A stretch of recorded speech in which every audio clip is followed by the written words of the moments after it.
Okay, thank you so much, everybody, for joining us tonight with our EO Talks, an online conversation with Jim Abernethy. So before we get into the talk, I would just like to share a little bit about who we are, what we do, and then we'll go straight into the talk. So EarthOrg is a not-for-profit environmental organization based in Hong Kong. Our aim is to bring attention to what is happening to natural ecosystems worldwide. We advocate for sustainable economic policies, for the protection of the natural environment, and an extension of governance or oversight to cover the global commons. With EarthOrg talks and interviews such as these, we try to engage with inspiring changemakers and thought leaders to share their opinion and knowledge with our global audience, all to bring attention to what we as humans are doing to our planet. This event is brought to you by the Hive co-working spaces, a place where passionate and entrepreneurial people can get together and share ideas while growing their businesses. The Hive has locations in Vietnam, Thailand, Japan, Australia, Singapore, and Taiwan.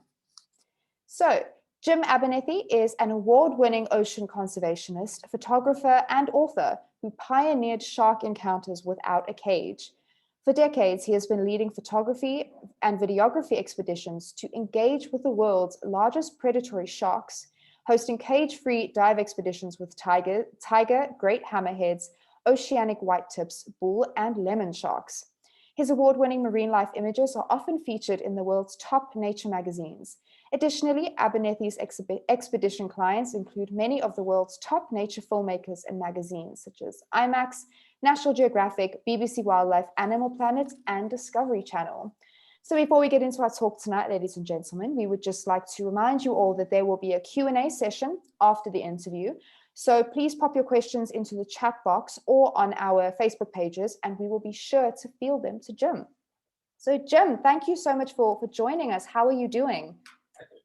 Well, first of all, I'm grateful, humbled to be here, and very thankful to be able to amplify the voice for the people. I mean, for the animals and the people on what's happening with our planet, because now more than ever, it's so necessary. So your question, how am I doing? Well, I'm trying to decompress between trips, which is kind of a strange life that I lead, and I'm not usually on land very much, but unfortunately the pandemic has put me on land for quite a bit, which does have some benefits, but I prefer to be at sea where I live most of the time. So how does that work? Like, I've seen on your website that you spend something like 25 days on the ocean, pre-pandemic.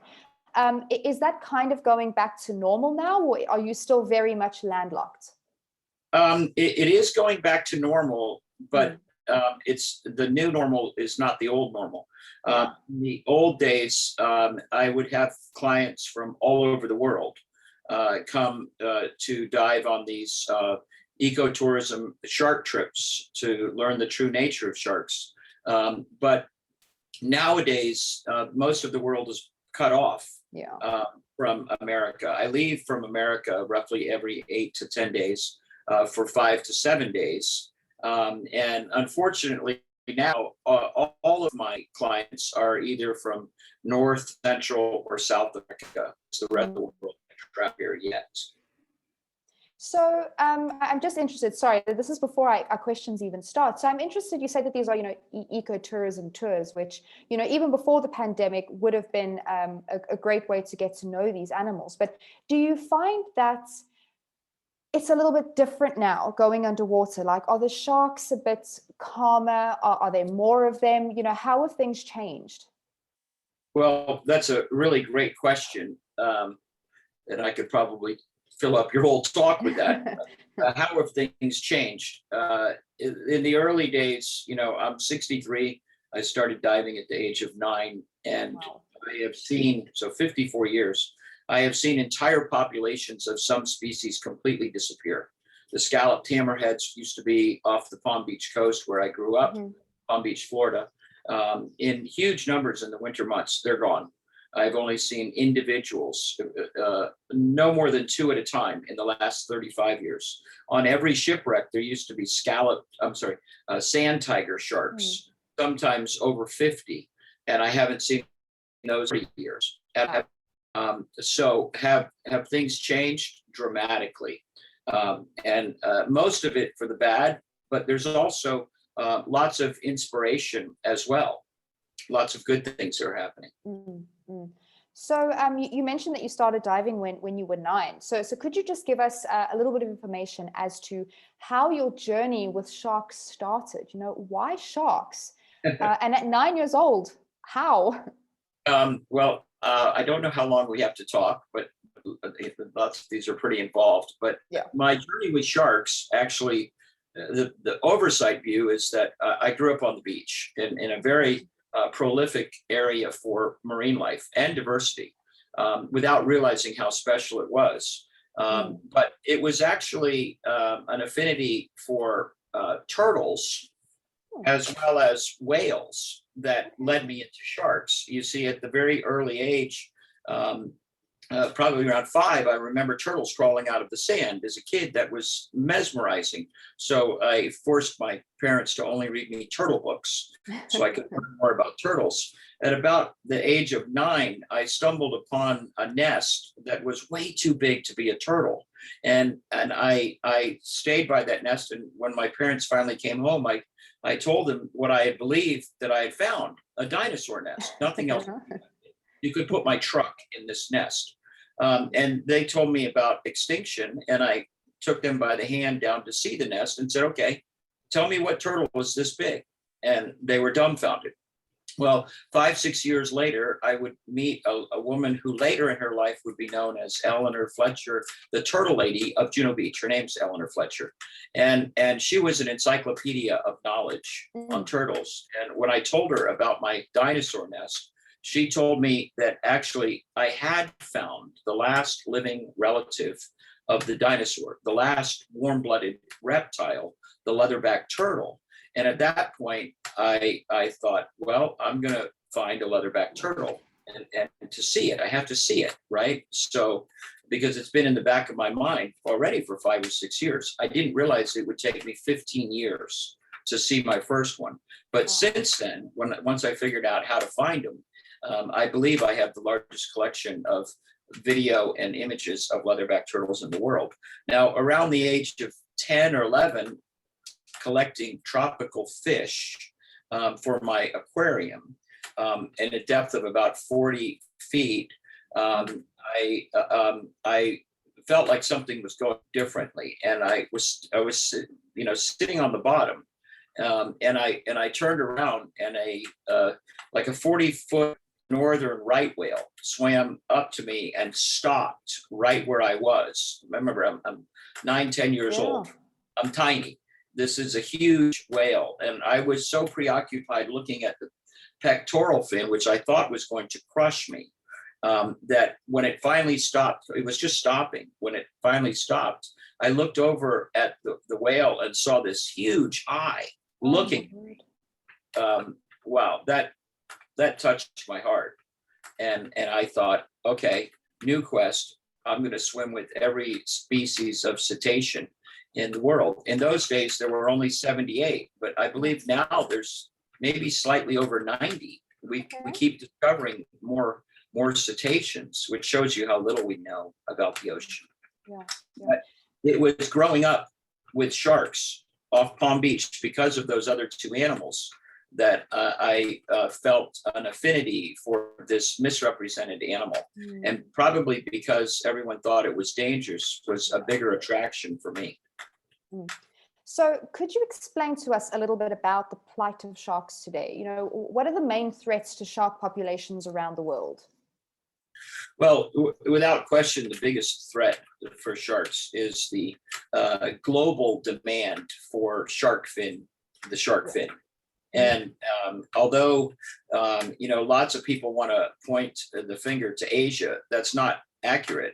It's the demand that makes it worldwide. For example, I'm in the United States, and we're the 7th worst country for killing sharks worldwide. Wow. And in the United States, the worst state is actually my state, Florida. Even though we banned the shark fin trade from going through our state, we still allow commercial shark fishing in Florida, and we kill I think it's 1.6 million sharks per year Wow. for that demand. So it's a global demand. Now there are, in some countries I've been in, they say that the shark is bycatch, but it's the main catch. So they're allowed to catch it as bycatch. So basically, it's our relentless drive for seafood to eat that is causing the demise of all ocean life, especially sharks. So, okay, you've explained their plights. And can you tell us the importance of sharks in marine ecosystems, which I think a lot of people actually don't realize is how important they are? Well, I think it's best described as a keystone species. A keystone species is a species that without its existence, there will be a trophic cascade collapse of everything around it. Now, more specifically, to answer your question, the role of the shark in the ecosystem is to keep our oceans healthy and in balance. More specifically, they remove the dead, the dying, the diseased, and animals that make mistakes. I hate to use the word dumb, but if you're a brilliant animal and you brush up a brilliant fish, and you brush up against a coral reef, now you're cut, that animal will be taken out. Essentially cleaning our ecosystems and making them smarter and stronger. Fantastic. Okay, so moving on to your work, could you explain what a typical day on the water looks like for you? Well, those are my best days. Because we're on a liveaboard dive vessel, there's somebody awake all the time. So my day starts early in the morning, a few hours before most people wake up. And I get up and take care of putting all my cameras back together, pulling the cards out, which downloaded overnight, and then preparing to dive hard all day and into the night the following day. Generally, the guests wake up and eat breakfast, and we're in the water usually by around 8. And we dive straight through. I usually dive 2 dives back to back in very shallow water, spending about almost 4 hours underwater before lunch. Then I eat lunch and hopefully take a break, take a nap, power down, and then wake back up and dive another 2 dives back to back, another 4 hours. And then it's take a little break and then do the twilight night dive. And those are the best days. If the water's calm, then it's really very, very enjoyable. But I look at it completely different than most people do, because most people would think, why in your right mind would you ever go in the water with large predatory sharks without a cage? And that's because they're lacking the knowledge on the shark's true nature. And that's because of the misconception of the media trying to make money. Basically, sharks do not look at or target humans as a food source in any way. So a shark mistake is actually, a shark attack is actually misnamed. It's a shark mistake. And the proof is the simple fact that after they bite, they release. No predator expends that kind of energy, risks his life to attack something and then leaves it there, unless, of course, it was a mistake. Okay, I mean, that was actually answering my next question, which was no, that's great. So, Jim, could you share with us, how has your conservation work evolved from when you started to now? Wow. So we're talking about pre-internet, if you can imagine. Do you remember that? No. So in the early days, the only way you could really make change was through presentations and talking to people directly, preferably at large gatherings. Individually was very slow. So the internet changed everything. Social networks and having big followings definitely allowed people to be the voice for the animals a lot easier. So nowadays, the skill sets that you need in order to be most successful are very diverse. And it's very few people that are actually really good at all of the different things that need to be done to be really, really effective. Usually it takes a small team. Mm. Oh, interesting. I would never have thought of that. So could you share with us, like, in which ocean regions shark populations need more attention, or they need more conservation work? Wow, that's such an easy answer. Mm. All of Earth. Everywhere. Everywhere. Yes. I mean, right now, let's face the facts. It was back in 2007 that a group of almost 2,000 scientists proclaimed that we're going to run out of fish to eat around 2048. Mm. We still haven't altered our food sources enough to make that change. So basically, those scientists are saying that the Earth's oceans are headed in an unsustainable direction. And without immediate change, it'll be too late for us to make the change. So that was in 2007. Here we are today. The last report on worldwide animal populations, land and sea, says that 72% of all the animals have already been removed, killed on our planet. And that we are definitely 72% through the world's sixth extinction, the one caused by man. Mm-hmm. Which to me, it seems like we need to embrace Greta Thunberg, who says the house is on fire. Mm. We need to act like the house is on fire. So I'm saddened by the situation that we're in, but I'm also very hopeful because it seems like the generation that's going to be left with a planet with no wild animals, with no fish to eat, will be forced into doing what my generation should have done when the signs first started coming in. So you mentioned shark fin soup earlier, Jim. I actually saw a new survey, that was recently released in Hong Kong that found that fewer people are eating shark fin soup, and that more people support government intervention to regulate the wildlife trade. But obviously, progress is slow. Why do you think there is still this pull towards shark fin products? Culture is very hard to change. Yeah. And basically, whether it's true, that's another debate as to whether shark fin trade is actually part of the Asian culture. It's been around for so long that, and I can tell you without a doubt, in my opinion, the older we become, the harder it is to change. So if I was Asian and my age, and I wanted to impress my friends that I highly valued, whether it's at a wedding, whether it's at a business meeting, or just at my house, the best way to do that is to give them a well-known delicacy that is known to be very expensive. And shark fin soup is exactly that. It's a cultural thing, and that's why it's so hard to change. You basically, the old saying, "You can't teach an old dog new tricks," is one of the main problems. However, the new dogs, the new generation is definitely aware of the situation. I'd say a lot of them are definitely aware of the situation that's happening, and they're making much bigger changes in their life to change the course of our planet into a much more sustainable direction for sharks and all animals. Yeah. So, Jim, another aspect of your work is your nonprofit endeavor. So, can you explain to us how your nonprofit endeavor came about?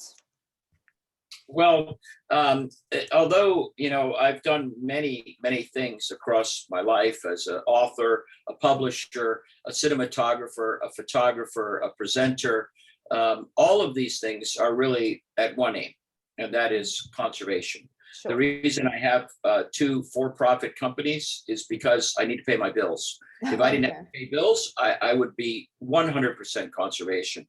And I believe that the world's wildlife photographers, cinematographers are seeing more than most people, as the majority of our planet lives in cities. So they aren't really aware of the 38 million animals that are removed from Brazil each year through illegal wildlife trade. They are not aware of the changes that our coral reefs all over the world are now pretty much dead, and that the fish are all gone. However, someone like me, especially having lived in the ocean nonstop for 20 years, 23 years now, I see it firsthand. So despite the fact that everything that my mind pushes me to is conservation, unfortunately, I still have to pay bills. But fortunately, I've been able to use my for-profit companies, publishing company, as well as an imagery company, as well as actually 3 companies, and the ecotourism. They're all about making change. And that's what's most important, is that we take care of our only home. There is no planet B. We have to take care of this now. Yeah, no, absolutely. So looking back at your career with sharks so far, what is a moment that stands out to you the most? Well, I when I first read this question, I made a list. Okay. But let me try to. There's so many hallmark moments that hit me unexpectedly. Not one of them I could have predicted. Without question, the biggest one is discovering the affectionate side of sharks. And that happened in 2002 while trying to remove a hook. I used affection to see if I could gain a sense of trust with, so that was successful. It took me 2 hours and I removed a hook. At that point, I looked out at the rest of the sharks, and even though I'm just one person, this is back in 2002, over 50% of the sharks had hooks in their face. Wow. And today, there's only one shark left at Tiger Beach that has a hook.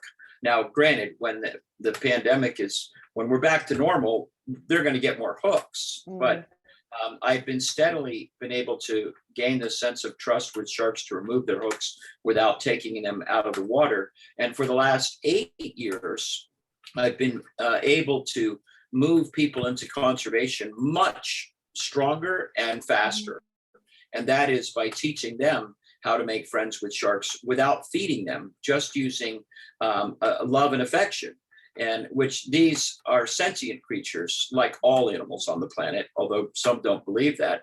And they thrive on affection, even over fish, just like our dogs do, which seems so strange. I mean, let me say that a different way. How is it possible that the only person on the planet that's teaching anyone how to make friends with any predator, land or sea, happens to be using the animal that most people are most afraid of? It's so ironic, which shows you how big the misconception is. But that being said, the other things that are very relevant, July 7th, 2011, the Bahamas, one of my conservation campaigns called Worth More Alive, announced that their country was a shark park. That was huge. That was basically because my conservation effort in the Bahamas was personal. These are my friends. And it was essentially the same as an entity coming into your area and gathering up all the dogs and cats and then hacking off their appendages and leaving them at the end of the road. And that's how I looked at the proposed shark fin application that had been applied for, but was denied it was applied for by Taiwan, and it was denied by the Bahamas, and then they protected their country. So, but my shark conservation book, which I wrote and published myself as a conservation book, was voted by the lobbyists in California when they were passing the shark fin trade ban as the best shark conservation book they could find. And I was delighted that they had done that. But most importantly, a company in England, Lush Soaps, bought 840 of them and gave them away as educational material to every U.S. senator and state representative. And I actually have the video of my book being read on the Senate floor to help push all these states including California, into a shark fin trade ban, completely eliminating the shark fin trade.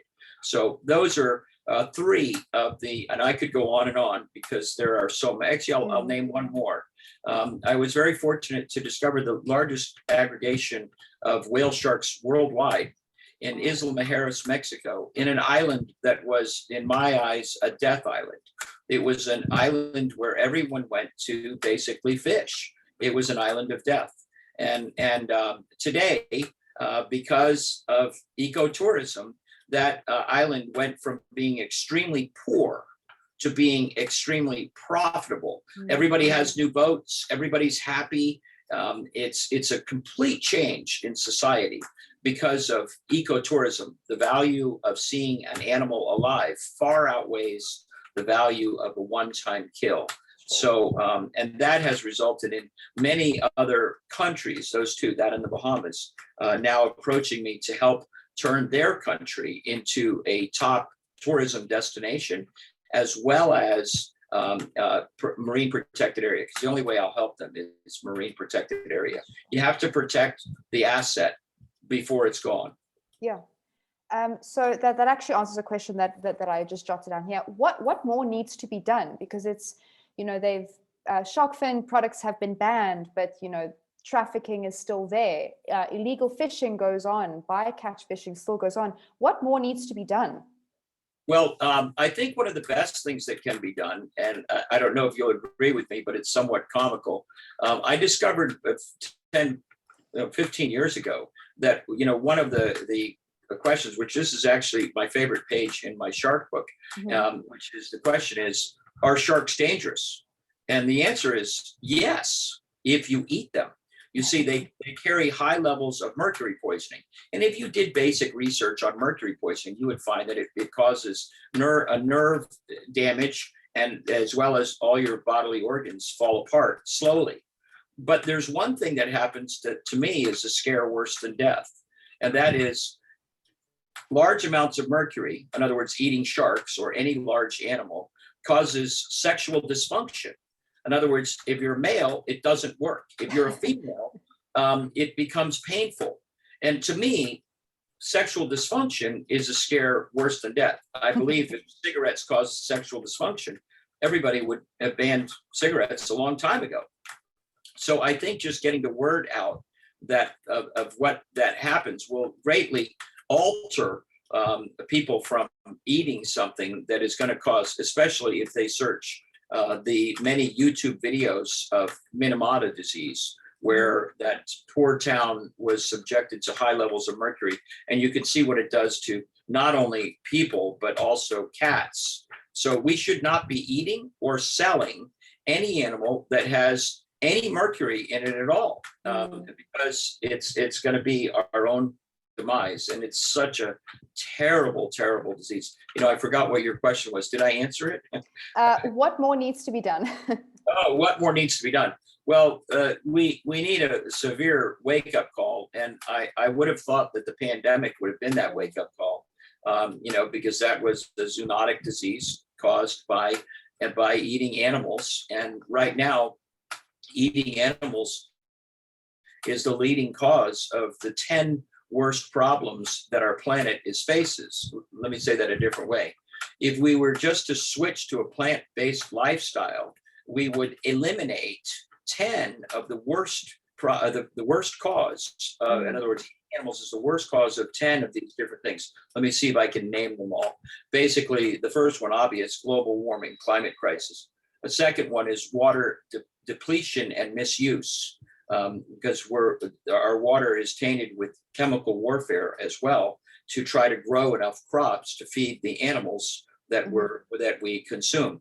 A third one is ocean dead zones. Wherever we put massive numbers of animals in a confined space, it kills the ocean wherever the water runoff is, as well as the land dead zone. A fourth one is rainforest depletion. We are basically eradicating the wild in order to make more room for livestock. Presently, I've seen numbers from 52 to up to 80% of our land use is used for agricultural animals. Another way to say that is if you put North America and South America together, that's where our livestock, that's how much land they occupy or the food that they eat. Another one is species extinction. Because we're destroying their habitat, the animals have nowhere to go, nor do they have the prey, if they're a predator, to eat in order to continue. Another one, which is very sad, is human starvation in the East. Unfortunately, a lot of our species, I think the number's around 1/7 of our population, does not have electricity and depends on what they eat, what they catch that day in order to eat that day. Yeah. The fact that we're running out of fish, they're mostly coastal communities, means that they are starving to death. If we were just to take the grain that we're growing for the animals that we eat and feed the world, we'd have more than enough food to feed all the animals, especially all the people. And then human ill health in the West, in other words, the major causes of disease in humans is all caused by animal agriculture. I already covered the zoonotic disease, and then the obvious one, animal abuse, exploitation, and death. We are presently raising and killing 70 billion agricultural animals, land animals, and 170, I think it's trillion fish per year. So that's unsustainable. Yeah. I think we would need 6 planets to sustain that. So the sooner that we become superior health and switch to a plant-based diet, the sooner that we get off of agricultural animals, the sooner that we can alter the course of our planet into a sustainable direction at a much accelerated rate. Yeah. Sorry, that was a long one, but no, that was fantastic. Thank you. Yeah. So that actually ended this portion of the event really wonderfully. So yes, everyone, just to remind you that we are accepting questions now. I have a ton, Jim. So sit back, relax, and be prepared to answer a lot. Okay. Okay. So the first one is, so you obviously know the species very well, but have you ever had a hair-raising experience? Well, first to clarify, 4 decades of swimming with the largest predatory sharks, never with a cage. I have yet to see an aggressive shark towards humans ever. Okay. Wow. Now, a hair-raising experience, despite the fact that I do swim with alligators, crocodiles, I walk through the wild without protection with a number of different types of bears. I like large predators. The ones that are definitely the scariest to me are the blood-sucking animals, the ticks, chiggers, what's the one that they have? It's mostly leech. Oh my gosh, a leech got me in Thailand. I'm alive, but I was so afraid of leeches that my trip to a tropical rainforest I almost put on a hazmat suit. Wow. Just to avoid these scary animals, and it looked like I had been shot with a gun. So my hair-raising experiences have all been with blood-sucking animals. In the Everglades, I go out, which is my backyard here in Florida. I go out there lots of times and spend the night, and the sound of the mosquitoes is deafening. However, I am fully protected while I'm out there. But let me just say that none of my friends have ever gone with me twice. It's too much. It's too much for them. So the enjoyment of the animals that you can get out there at night, as well as the star photography, does not outweigh the constant. They can't get used to that loud noise from so many mosquitoes. So blood-sucking animals really, really scare me. Oh, okay. Wasn't expecting that answer, but that's great. Okay, so we have a question from Amanda. So how do you manage to keep up the conservation work given the conditions and challenges we are in now? Well, actually, realistically, the fact that I am without cell or internet most of my life allows me to focus my efforts while I'm gone much more concentrated than I am when I'm at home, when I'm on land, because these damn cell phones are the worst distraction. And I find that I'm most productive when I just lock myself away, kind of like being at sea, and I'm able to really focus on how I can make change and how I can really do everything within my power to save sharks and all wildlife. If you were to look at the link in my Instagram page, you would see that I have a diversity of conservation campaigns. And although you might wonder why some of them are much smaller, the truth of the matter is the largest ones I can't list on there, because the largest ones all involve changing a country into a marine protected area. And if I was to talk about which country it is and the animal that is probably not being focused on by ecotourism, those ecotourism operators would all start running trips there, which defeats the purpose. Yeah. The purpose is to protect them before they're gone. And so you have to establish marine protected areas in countries long before you ever run any ecotourism there, which is, thank God that my philosophy is that conservation is much more important than any job. Sure. That actually leans perfectly into the next question. So what I wanted to ask is, how should a person get into this field, like into marine jobs, with no academic background in biology?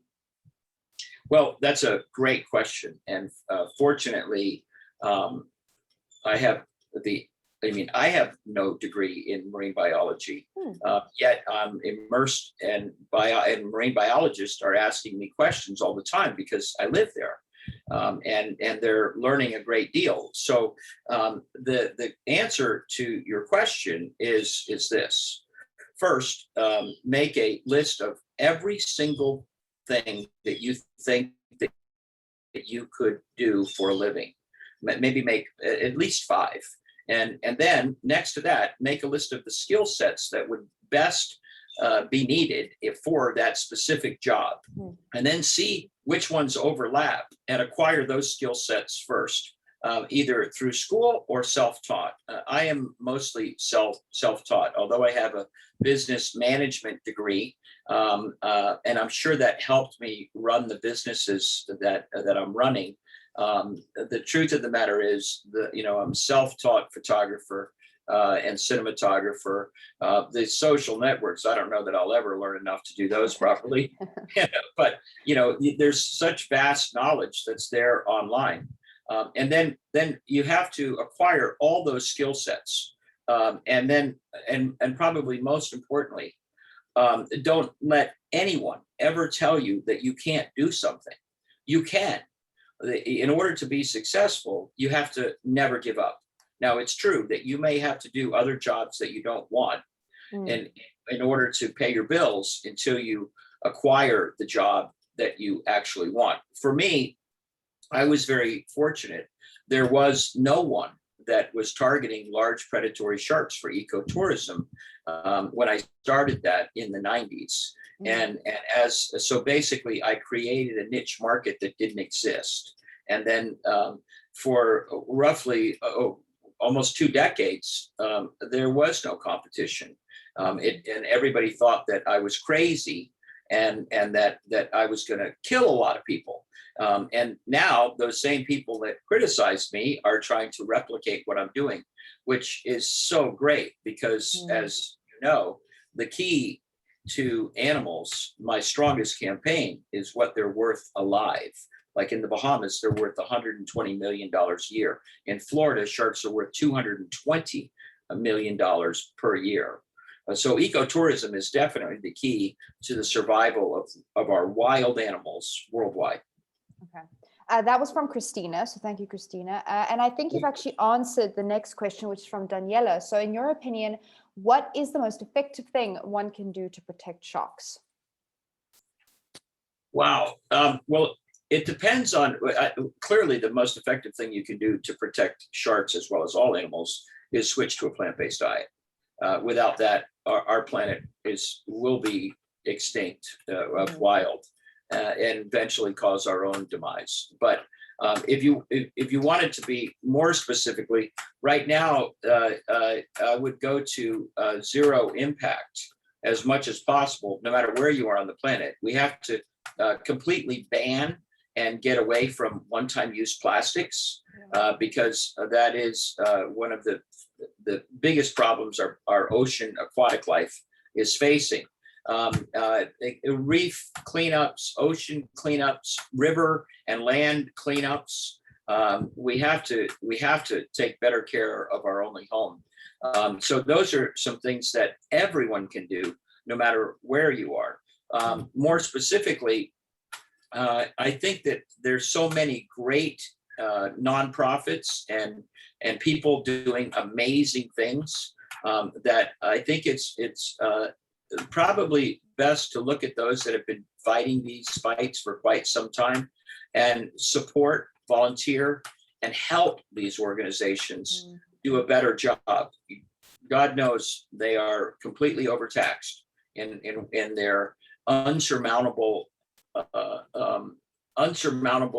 drive. I mean, if you look at the big picture, it doesn't look like we can win. I mean, that's why we've already lost 72%. But if you look at the inspiration that's available, the fact that our youth is all stepping up to the plate and doing things that has never been done before, especially the incredibly young, and they look at things a lot more clearly than we do. And so there's so much hope and inspiration all over the planet, and maybe amplify their voice and basically, no matter where you are, another thing you can do is to share the content on the social networks of the people that are really doing amazing work. Try to show the good on the planet to inspire others to follow in their footsteps and do amazingly great things. The feelings you get from doing great things, especially for animals, including people, are so impactful, on your heart and your health and how you feel about the whole day. And so there's a few. Sure. Okay. So I've got a bit of a twofer question. So if I'm in the ocean and I encounter a shark, what should I do? Okay, that's the first part. This may be difficult, especially if you've never been in the water with sharks, but the last thing you ever want to do is look like prey. Okay, what does prey look like? Land and sea, predators chase prey. So if you flee, especially at a high rate of speed, splashing about while you flee, they're definitely going to chase you just to see what you are. So don't run. If you want the animal to leave, swim towards it. Sharks look at anything that swims toward that as aggression, and they're scared to death of us. The good news is that no shark has ever watched any of these sensationalistic shark shows. So they don't know they're supposed to be the mean, aggressive, man-eating predators that they are not. So they're scared to death of us. It's very, very difficult to even get close. Okay. And then the second part, you mentioned that you try to teach people like to show affection towards sharks, like to make friends with them. But could you be a little bit more specific? How do you show sharks affection? Okay, but before I get to that one, there was something else I should add. I've seen, especially right where I live, and I'm sure this is all over the world. You go to some places like the public beach where I am. If you let's say you're a family, you got your 3 kids there, your wife, and you go to a public beach and you see, oh, there's a lifeguard there. Well, that looks safer. And then you look over at the fishing pier, which is right next to it, and there's a big sign that says no shark fishing. Yeah. Oh, that looks good. Well, the truth of the matter is that sign does nothing. That a shark fishing pier or any place where people are fishing is attracting sharks directly to the vicinity where you're about to go in the water. If you have a struggling live fish, that is the exact sign that puts a shark from just swimming towards the scent of the fish into, I would say, frenzy to swim. All they have to do in order to be successful is to beat all the other sharks. So no matter what, never go in the water if there's anybody fishing around you, ever. And if the water is dirty or there's fish jumping out of the water, don't go in the water either, because that's a recipe for disaster. But the way I like to tell you about the sign is that, as far as I know, I've never seen a shark up by the road, and I don't think they can read English. To show you how worthless that sign is. Yeah. So your next question was, how exactly do I teach people how to make friends with sharks. Yeah. Is that your question? Yeah. In my area, there are two species of sharks that can actually stop swimming. And the reason that I chose them is because after you make friends with the shark regularly will follow their new friend around and stop swimming right next to them to get their head rubbed again. So basically, the easiest way to make friends with a shark is to go to one of these sharks while they've stopped swimming. Now, where I operate at Tiger Beach, this happens every day. And the sharks especially know the crew and myself. They stop swimming right in front of us. They're like dogs when you get home. They want their head rubbed, and they are relentless about. In fact, I named two of the sharks in two different areas relentless, because all they do is stop swimming right in front of you and stand on their pectoral fins looking up at you, wanting more love and affection. You can see a lot of this type of behavior on my Instagram page, because there is no better way to connect a person with conservation of sharks than to have them have a once in a lifetime encounter where they actually make friends with a wild animal, and to actually have that wild animal connect enough to follow them around for the rest of their trip with me every day. And they're stuck with this relentless shark that wants its head rubbed. It is so moving. It's so powerful.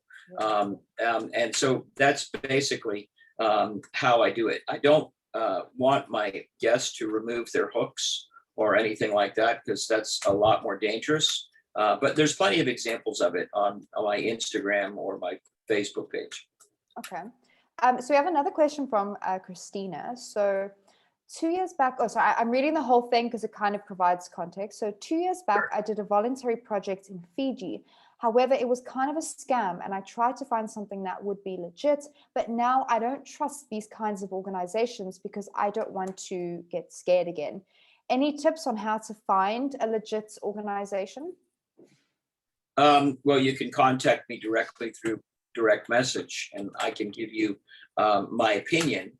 Well, I know certain ones are definitely legit, and I know other ones are not. But one of the ways that I do this, so which would give me a lot more information, is because of my content, focusing mostly on sharks. I regularly have nonprofits, knowing that I'm a conservationist, reach out to me and ask for my pictures and imagery as a donation to their nonprofit. And my reply is always the same. Make me a list of the conservation campaigns you've done in the last 5 years or 10 years, and as well as explain to me if you were successful and how you went about to win them. And usually I never hear from them again. And what that tells me is, okay, they're on the list of do not help, because they haven't really, they want to make their webpage look good. They want to take donations from people, but the truth of the matter is they're not. And the other thing that you can quickly, in my opinion, cut out the majority of them. If they're afraid, if the organization is afraid to tell the truth, in other words, there are huge organizations out there that still say that fish farming is sustainable. That's not true.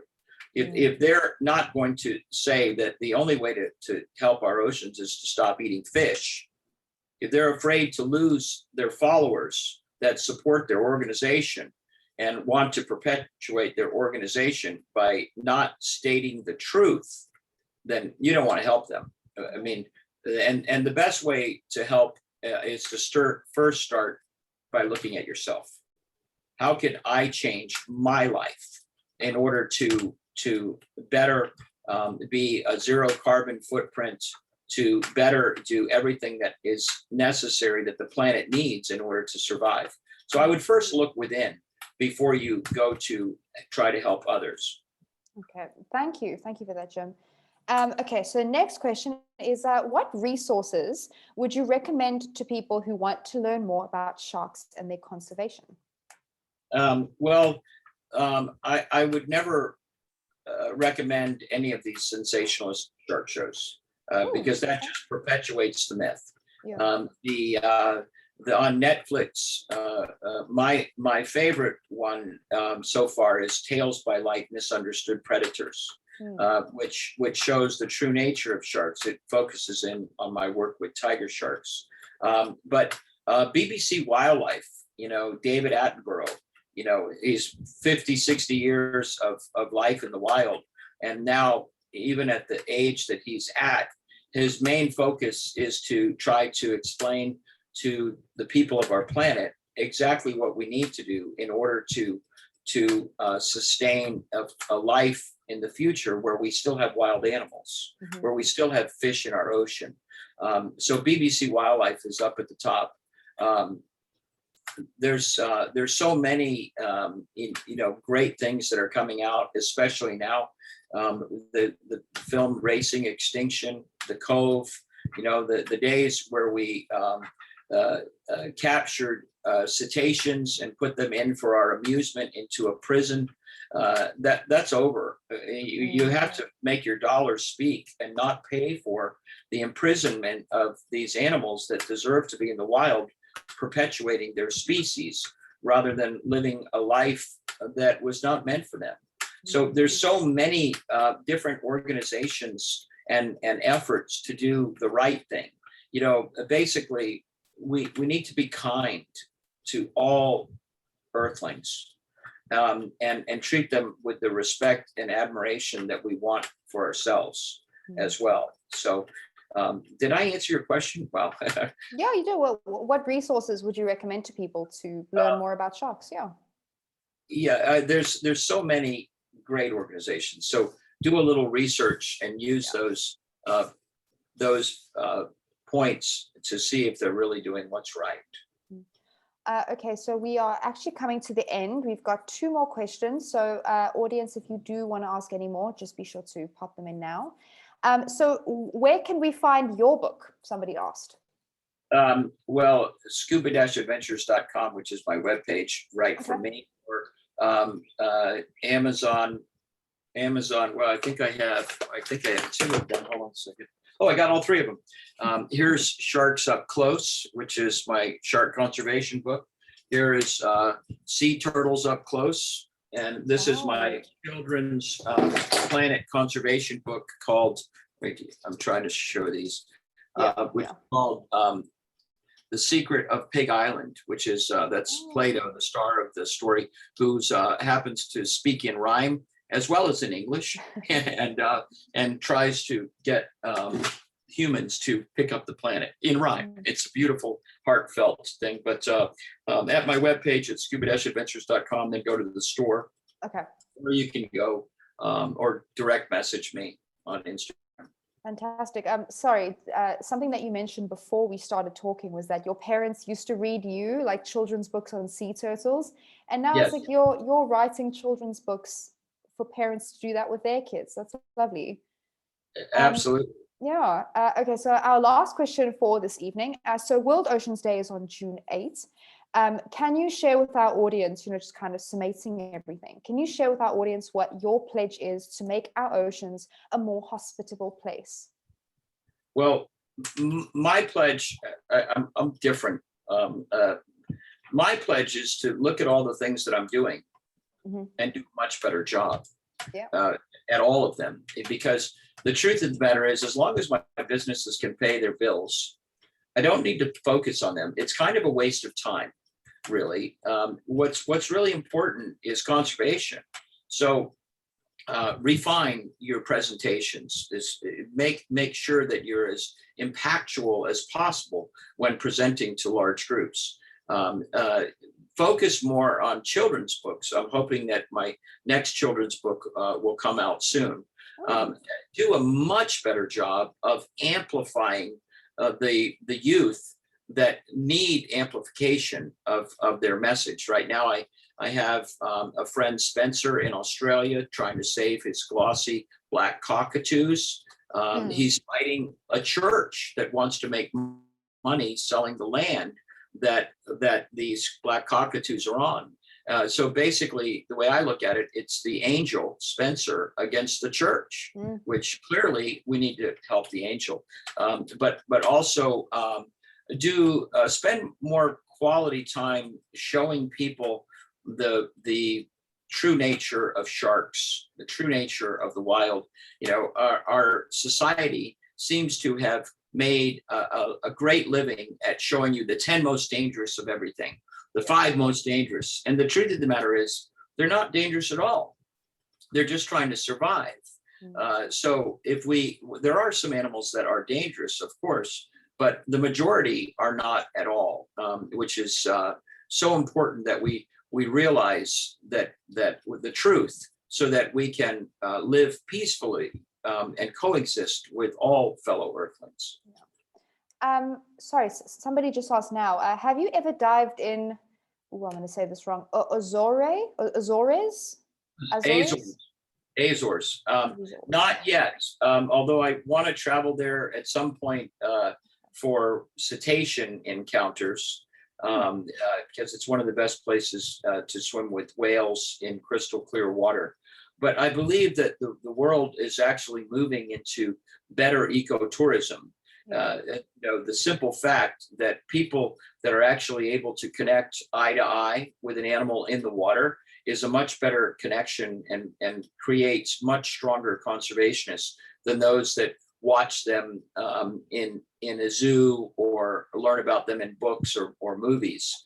But I believe that we're realizing that the future for wild is got to be ecotourism, and that does include in the water whale encounters, which does not hurt whales. What hurts whales is harpoons. We need to boycott those countries that still use science as a means to harvest these beautiful cetaceans that actually are poisonous to eat because of mercury. So let's end this on a cheerful note. What is the best place you've ever dived in?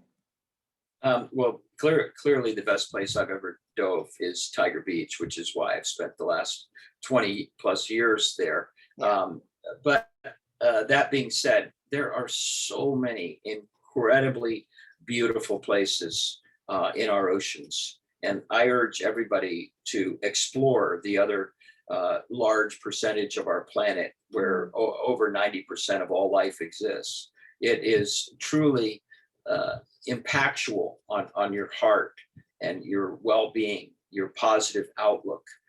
It's definitely the very best thing you can do, in my opinion, for yourself. Okay, thank you so much for that, and thank you everybody for joining us tonight. Jim, what a fantastic conversation. Thank you so much for joining us. Thank you so much. It's a real pleasure. Of course, it's only a pleasure. And I understand you are going on a dive tomorrow or the next day? I leave for the Bahamas tomorrow. You leave for the Bahamas tomorrow, Right. okay. So basically in the next month, I have 1 day between trips. So this is really good. We got this done. Oh, fantastic. Okay, well, yeah, good luck with that. And everybody, please check out Jim's Instagram and Facebook and keep up to date with what he's doing. And please also check out earth.org. You know, we try our best to share the very latest in climate news using data visualization as well as data journalism. So yeah, everybody, please join us. And again, thank you, Jim, and please stay safe. Pleasure. Thank you so much. You have a nice day. Everybody, thank you.